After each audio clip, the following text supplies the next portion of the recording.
Did you ever say yes to something and either immediately regret it, or when the time came for you to show up, deliver, whatever it may be, you regretted it then? Yeah, me too. I can relate. I'm going to tell you what to do about it. Hey, if you're new here, my name's Heather Patterson. I'm a mindset and business coach, and I help entrepreneurs create more time so they can live the life that they truly want.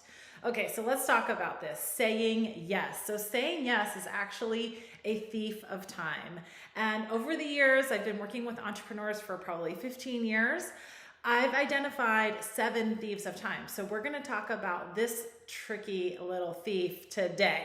Okay, so for me personally, and there are so many stories and instances where I've said yes and then regretted it, but I was able to think about it, like, when did this happen the most for me?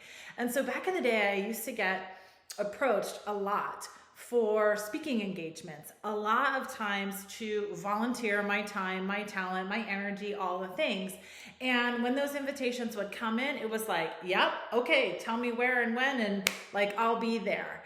And I had to sort of look at that habit of a blanket yes, because what I was noticing was what I described a moment ago. I would either hang up the phone or the email or whatever and regret it, or I'd get there and the day would be approaching and I'd be like, why did I say yes to this? And so I really had to look, like, I was in conflict with why I said yes. And the truth was that my saying yes was costing me the time that I needed to, engage with my existing clients, to go and create and generate new customers, to sharpen my saw and my skills and make refinements in my work. So it was really, beginning to take away from my goals, my dreams, my priorities, right? And so what I had to do is really look at that and consider, why are you saying yes? And for me, and I'll get into this later, but for me, there was a lot of angst and worry about, well, what will they think of me if I tell them no? They mean well, they're trying to do good for me and for their people, in this organization or association, or, even in their business. And I was just really consumed with that. So I really had to get right in my head about, well, Heather, are you willing to say yes to you? Are you willing to say yes to your goals, your dreams, your priorities, the things that you know that you need to do, regardless of, the invitations that come up? And so I've learned over the years how to kind of square with that before I say yes. And I will get into kind of some tools and tips for you to consider as you make your way. So if this resonates and you're like, oh my gosh, I say yes more than I should, and I don't know what to do about it, you want to stay tuned. So let's talk about this a little bit. So we could easily, and I'm sure you've heard this advice, hey, you know what? Just tell them no. It's not that simple, right? So let's back it up. So our activity comes from our thinking, right? Thoughts create feelings, feelings create emotions, emotions create action, action creates results. So there's a trickle effect. And so if I said, well, just tell them no, but you don't have the thinking to support that, you're not going to do it. Okay? And the whole reason why you're saying yes in the first place is because there are thoughts dominating your behavior. Okay, dominating your mind, which dominates your behavior. So you have to ask yourself the question, if I say no, then. So really consider that. So think about maybe something that you wanted to say no to, but you said yes anyway. Just use a current example for you.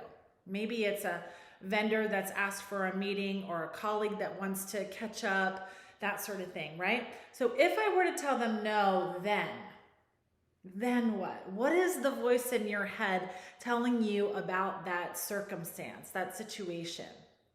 Chances are it sounds something like this. They're going to be mad at me. They're going to think I'm being mean or unkind. I won't be given future opportunities to be with this person or organization or whatever it might be. Does that sound familiar? Does that resonate? A lot of times it is our need to be liked that drives this, because really we have been programmed, we have been conditioned over the years to be agreeable, to be helpful, to be available, to be willing. And while I am not suggesting that you don't want to be helpful and available and all of that, sometimes it's not in your best interest. And sometimes you need to be interested in yourself, right? So that you can create the life that you want, not go and creating everything for everybody else all the time. Okay? So you're on autopilot. You have to accept that you are probably on autopilot with saying yes, just like I was. And so if you want to move into another way of thinking, another way of being, another way of acting, then I've got some strategies for you. Okay? So first of all, can you begin to play with this idea, begin to accept the idea that saying yes may be saying no to yourself, and saying no might be a way of saying yes to yourself. Saying no can be a way of saying yes to yourself. And it's okay for you to say yes to yourself. It's okay, right? So that's the first one. So just play with that. And as you are beginning to internalize that and you begin to practice, right? Say an invitation does come along and you say no. Here's what I know, okay? It's gonna be uncomfortable. It will be uncomfortable because, again, you are interrupting, you are doing something different. You are getting off of that autopilot of saying yes. Just let it be uncomfortable. I promise you, it will dissipate. It will fade, okay? Just understand, it will move through you. Your paradigm of saying yes is like, hey, I gotta stick around. And you're saying, no, paradigm, it's time for you to take a hike. I'm in control here. I'm not on autopilot.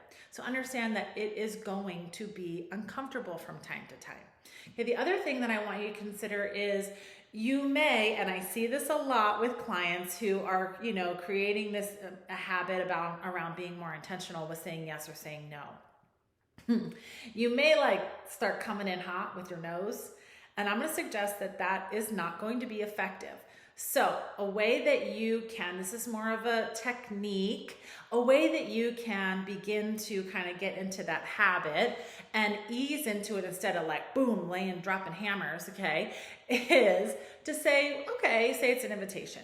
So you might say, thank you so much for this invitation. I really appreciate it. I'd like to give you a response in 24 hours.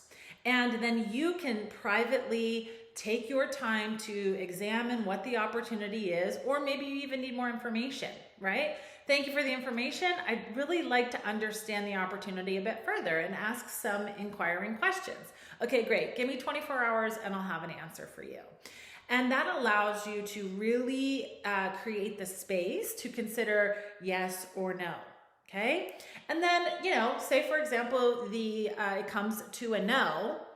Many of you, and I know this because I see it all the time, are going to be inclined to explain it away.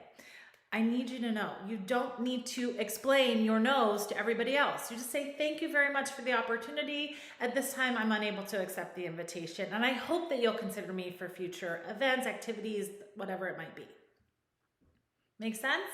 So practice getting comfortable, because you're going to be uncomfortable. So just practice and create the space and resist the temptation to justify your no. Okay. Just say thank you instead. Okay. So then the next one, I want you to understand that there are people in your life that are benefiting from your saying yes. And when you begin to say no, they may start feeling it, right? And chances are they're going to take it personally. So my suggestion for you is to bring them in, let them know, hey, look, I've really been noticing that I say yes to just everything, and that's not always good for me. And so I'd really like your support as I begin to become more intentional about what I say yes and no to. But if I say no to you, just understand it's not personal. It's something that I'm working on. Invite them into your growth and development. Chances are they're going to want to join you. Okay. And then finally, it's a practice. Practice, practice, practice. And practice makes you better. And look, there are things that we practice and then we go out into the world and we're not great at it all the time. That's why it's a practice. So be kind to yourself along the way. You may find that you just totally relapse and say yes to somebody, and then an hour later you have to call them back and say, I need to rescind my agreement there, right? So just understand that it is a practice. Be kind to yourself, be kind to others along the way as you form this new habit and begin to create more time and space in your life for what it is that you really want to be saying yes to. All right, so like I said, the saying yes thief of time is just one of 7. And I have those listed, kind of what they look and sound like and strategies to overcome them in my free guide. It is called The 7 Thieves of Time. I will drop the link in the description so that you can go and download that. I hope it was helpful, useful, and be sure to like and follow so that you can see future videos. Thank you so much for tuning in, and I'll see you next time.